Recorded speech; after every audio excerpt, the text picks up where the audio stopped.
अभी हमने बात की इटली के एकीकरण की। हम लोगों ने देखा कि इटली के एकीकरण में किन किन वहाँ के नेताओं ने अपना रोल प्ले किया और किस ढंग से इटली का एकीकरण हुआ। 5 चरणों में इटली का एकीकरण हुआ, ये हम सब जानते हैं। और दूसरी तरफ राष्ट्र राज्यों के निर्माण की अगर हम बात करें तो यूरोप के अंदर दूसरा जो देश महत्वपूर्ण माना जाता है वो है जर्मनी। ये दो ही महत्वपूर्ण हैं क्योंकि ये राज्य थे, छोटे छोटे राज्य थे जो एक राष्ट्र के रूप में उभर कर सामने आए और यूरोप की जो शक्ति संतुलन था उसमें बहुत बड़ा परिवर्तन हुआ। इटली और जर्मनी के अगर हम एकीकरण की बात करें तो दोनों में बहुत डिफरेंस है, क्योंकि जहां इटली के एकीकरण में बहुत से समानताएं थी इसलिए उसके एकीकरण में उनको ज्यादा इतनी दिक्कतों का सामना नहीं करना पड़ा। केवल एक ऑस्ट्रिया से ही उनको सामना करना पड़ा। वहीं पर अगर हम अब जर्मनी की बात करेंगे तो जर्मनी में हमें बहुत सारी असमानताएं भी दिखाई दी। और इटली जो राज्य था वो भी 3 भागों में विभक्त था, उसकी अलग अलग विशेषताएं थी। और वहीं पर हम जर्मनी की बात करेंगे तो ये राज्य भी, इसको भी हम एक बार 3 भागों में डिवाइडेड करेंगे और उसकी विशेषताएं देखेंगे। तो आज हम बात करेंगे राष्ट्र राज्य निर्माण के अंदर जर्मनी की। तो हम जर्मनी की बात कर रहे हैं, जर्मनी के एकीकरण की। जर्मनी का एकीकरण देखिए 19वीं शताब्दी यानी कि 1800 से 1 से लेकर 1900 के बीच में 19वीं शताब्दी में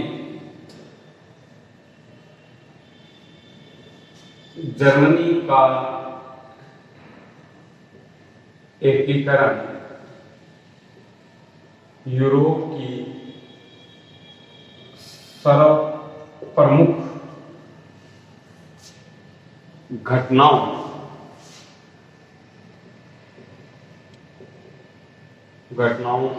में से एक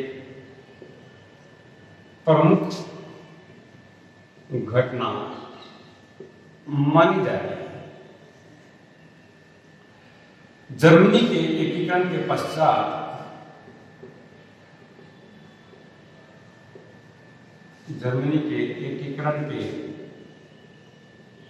पश्चात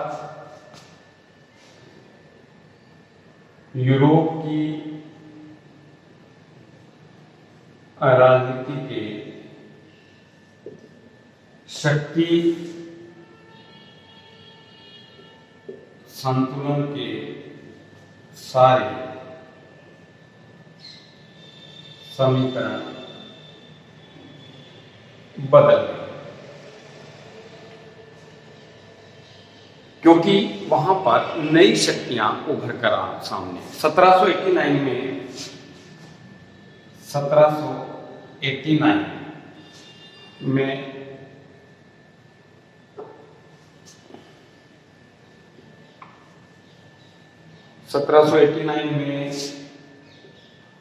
फ्रांस की क्रांति से पूर्व जर्मनी यूरोप के सर्वाधिक विभक्त राष्ट्रों में से एक था। इसमें मान के चलिए आप लगभग 300 छोटे बड़े राज्य थे। ये बहुत विशेष बात है।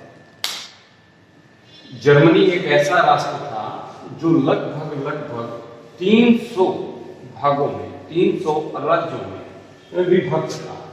और ये राज्य ऐसा नहीं है कि राजतंत्र की वजह से विभक्त थे या यहाँ पर राजतंत्र था, जैसे कि राजस्थान के रजवाड़ों में छोटे छोटे राज्य बने हुए थे, अपने अपने एरिया को कवर कर लिया और ये मेरा राज्य, ऐसी बात नहीं थी। ये राज्य कई कारणों से विभक्त है। ये राज्य संपत्ति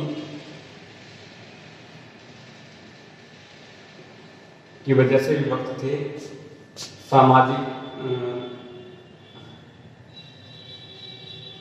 व्यवस्था की वजह से विभक्त थे, उसके अलावा सामरिक शक्ति के कारण,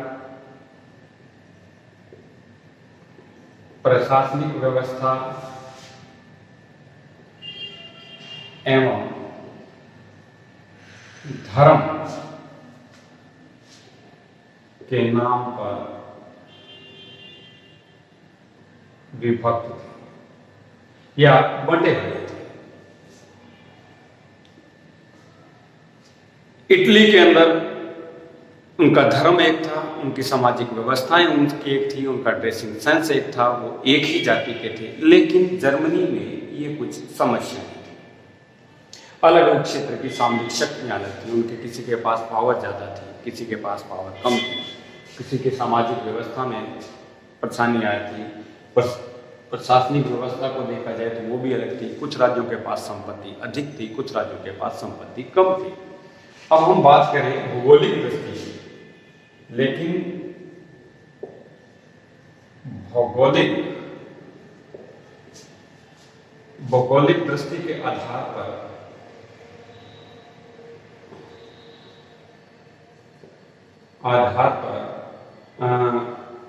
जर्मनी को हम इसको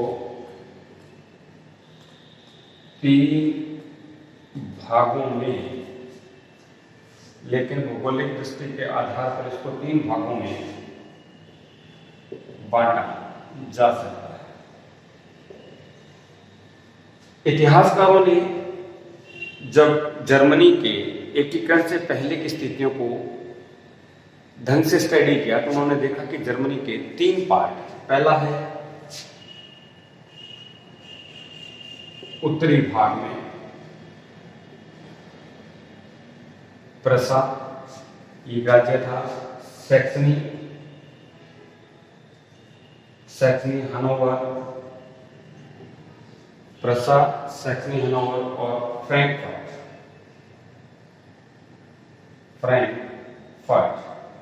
ये महत्वपूर्ण क्षेत्र थे जो हम कह सकते हैं कि जर्मनी के उत्तरी भाग में स्थित थे।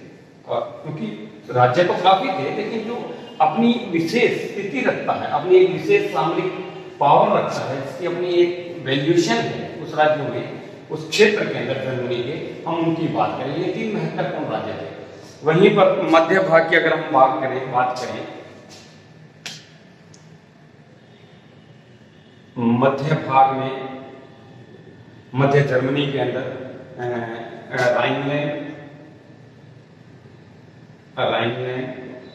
और वहीं हम दक्षिणी भाग में बवेरिया, वुटेनबर्ग,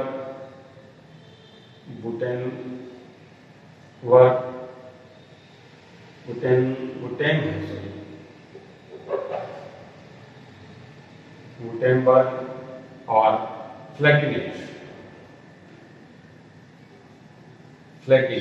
आदि ये राज्य। और उत्तरी, मध्य और दक्षिणी भाग के बीच की अगर हम बात करें तो आकार और सैनिक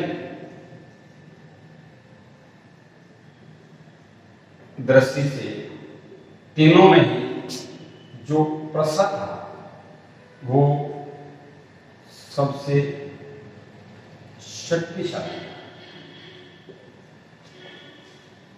ये राज्य थे। इनमें प्रसा ही एक ऐसा राज्य था जो उत्तरी भाग में था जर्मनी के, वो सबसे पावरफुल राज्य था, सैनिक दृष्टि से भी और संपत्ति की दृष्टि से। अब हम बात करते हैं एकीकरण में बाधकता था। अगर ये सब कुछ था और इतने राज्य थे तो जर्मनी के एकीकरण में ऐसी क्या प्रॉब्लम आ रही थी कि वो एकीकरण की तरफ क्यों नहीं बढ़ रहा था? देखिए, एकीकरण में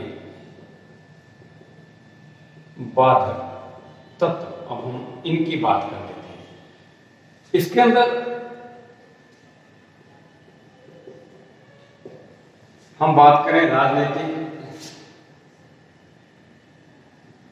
सामाजिक, आर्थिक,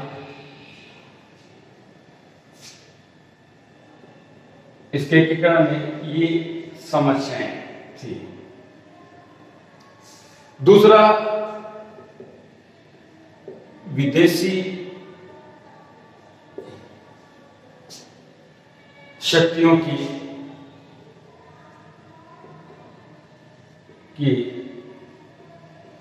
जर्मनी, विदेशी शक्तियों की जर्मनी नहीं लिखेंगे हम लिखेंगे जर्मन।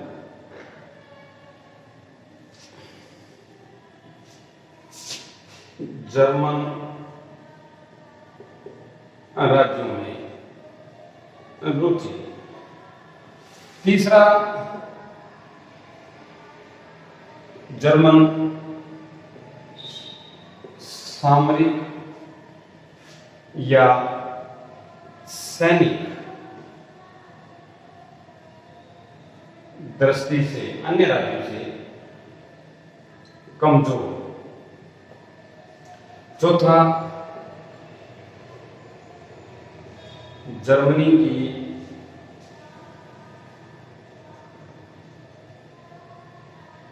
समस्याओं में ऑस्ट्रिया का अत्यधिक हस्तक्षेप।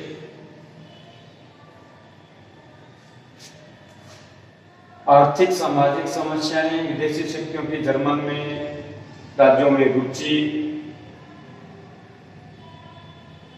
और ऑस्ट्रिया की सबसे बड़ी समस्या ये थी कि वो नहीं चाहता था कि जर्मनी में एकीकरण हो, यानी कि ऑस्ट्रिया की नीति जर्मनी के एकीकरण, जर्मनी में एकीकरण स्थापित न हो और हैब्सबर्ग राजवंश की प्रधानता बनी रहे। सबसे बड़ी समस्या तो जर्मनी के एकीकरण में ऑस्ट्रिया की ही थी। ऑस्ट्रिया बिल्कुल नहीं चाहता था कि इसके अंदर राष्ट्रवाद फैले, जर्मनी में एकीकरण हो और सभी लगभग 300 जो छोटे बड़े राज्य थे वो मिलकर एक जर्मन राष्ट्र बन पाए। इसके अलावा इनकी एक अलग समस्या थी, वो थी मेटरनिख की साल्सवाद की घोषणा। मेटरनिख की साल्सवाद की घोषणा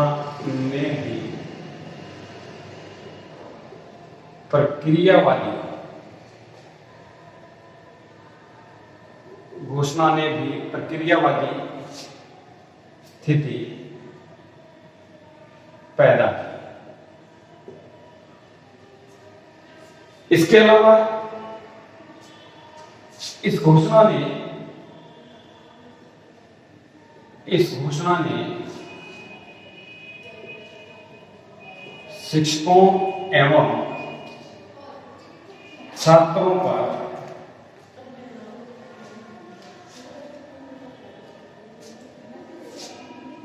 कठोर नियंत्रण स्थापित कर दिया।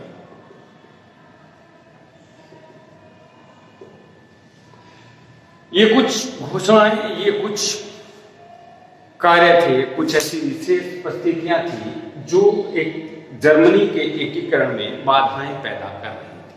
ऑस्ट्रेलिया का इंटरेस्ट लेना, उनके अपनी सैनिक शक्ति का कमजोर होना, मेटरनिख की कालसवाद की घोषणा को डिक्लेरेशन देना, इन घोषणाओं के अलावा जो छोटे छोटे राज्य थे वो भी नहीं चाहते थे कि जर्मनी में एकीकरण हो, क्योंकि उनको पता था कि अगर जर्मनी का एकीकरण होगा तो कोई एक ही जर्मनी का शासक बनेगा, राजा बनेगा, उनकी अपनी संप्रभुता, उनकी अपनी पावर, उनकी अपनी वैल्यू खत्म हो जाएगी। तो वो भी नहीं चाहते थे कि जर्मनी का एकीकरण हो। ये जर्मनी के एकीकरण में कुछ महत्वपूर्ण बाधाएं थी।